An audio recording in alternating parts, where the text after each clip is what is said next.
کریم صلی اللہ علیہ وآلہ وسلم کی بارگاہ میں صحابہ کرام آئے. حضور نے فرمایا لوگوں یہ دل ہے نا، دل ہے. میرے کریم نے فرمایا میں زنگ لگ جاتا ہے، یہ گدلے ہو جاتے ہیں، زنگ کی وجہ سے گندے ہو جاتے ہیں. زنگ کیسے لگتا ہے؟ فرمایا گناہوں کی وجہ سے دل گندے ہوتے ہیں، گناہوں کی وجہ سے دل کالے ہو جاتے ہیں، گناہوں کی وجہ سے دل میلے ہو جاتے ہیں. فرمایا ان دلوں کو زنگ لگتا ہے جس طرح لوہے کو پانی ٹچ ہو جائے تو لوہے کو زنگ لگ جاتا ہے.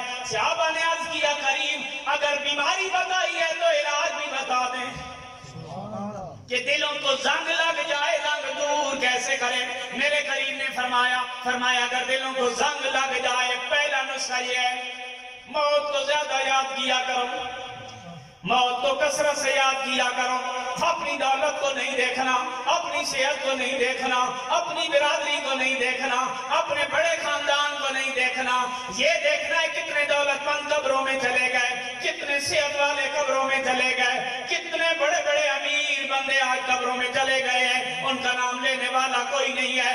قبرستان بھرے پڑے ہیں، بڑے بڑے نامی گرامی لوگ قبروں میں سو رہے ہیں، آج قبر پہ جا کے فاتحہ پڑھنے والا بھی کوئی نہیں. لہذا کس شے کا نشہ تمہارے دماغ کے اوپر چڑھ جائے وہیں پہ قبرستان کا نظارہ کرو، قبروں کو دیکھو. یہ بندہ بھی اتنا مالدار تھا، یہ بھی قبر میں چلا گیا، کل میں بھی چلا جاؤں گا. میرے کریم نے فرمایا اگر روزانہ موت کو یاد کرو، اگر روزانہ موت کو یاد کرو گے اللہ کریم تمہارے دل کو نور عطا کر دے گا.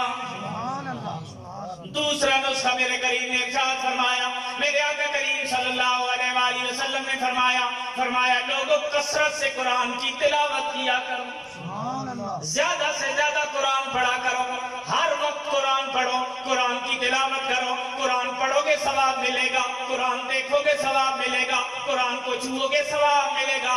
قرآن پڑھنے والوں کے ساتھ محبت کرتے چلے جاؤ، اللہ کریم تمہاری زندگیاں بدل دے گا. میرے آقا کریم نے فرمایا لوگوں قرآن کی عظمت کا اندازہ اس بات سے لگاؤ جس دن بچہ قرآن پڑھنے کے لیے مدرسے کا رخ کرتا ہے، پڑھنے کے لیے جاتا ہے، یہ بچہ قرآن حفظ کرنے جا رہا ہے، یہ بچہ دین پڑھنے جا رہا ہے، دین کا علم حاصل کرنے جا رہا ہے. میرے کریم نے فرمایا جب بچہ گھر سے باہر قدم رکھتا ہے ادھر اللہ کریم نورانی فرشتے بھیج دیتا ہے، اے میرے نورانی ملائکہ جاؤ اس بچے کے قدموں کے نیچے اپنے نورانی پر بچھاؤ. یا باری تعالیٰ اتنا پروٹوکول کیوں دیا جا رہا ہے، اتنی عزت افزائی کیوں کی جا رہی ہے.